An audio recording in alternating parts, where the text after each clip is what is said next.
Добре дојдовте, браќа од Македонија. Ова не важи за српските политички елити, продадени медиуми и лично за Латас.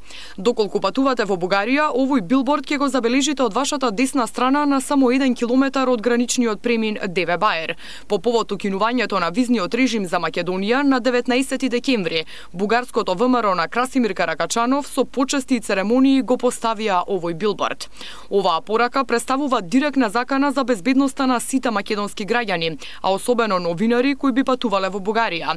Јавно и директно една партија која е парламентарна и е дел од собранието на оваа европска држава упатува закани до граѓаните на низиниот сосед, забранува нивни влез и со име прозива личности кои не се пожелни во Бугарија.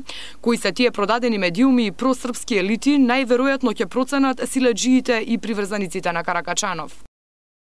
Кога во една држава ќе видите билборди во кои има закана и не добре дојде за политички елити, за политички партии, за цели медиуми, па дури и јас наведен со име и презиме како новинар, тоа секако не е добро за таа држава и е загрижувачки.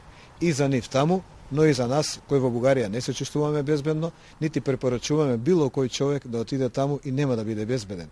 Јас само би се приклучил кон оценките на Европската унија последниве година дена за Бугарија, дека тоа не е држава која ги исполнува демократските стандарди. Сега гледаме дека и држава во која силеџиите имаат и јавност. Да подсетиме, Бугарија е членка на Европската унија. Билбордот е поставен на бугарска територија, што значи и на европска. Дали е ова слобода на говор и демократија која ја промовира Европската унија или пак говор на омраза и директен чин на нарушување на добрососедските односи?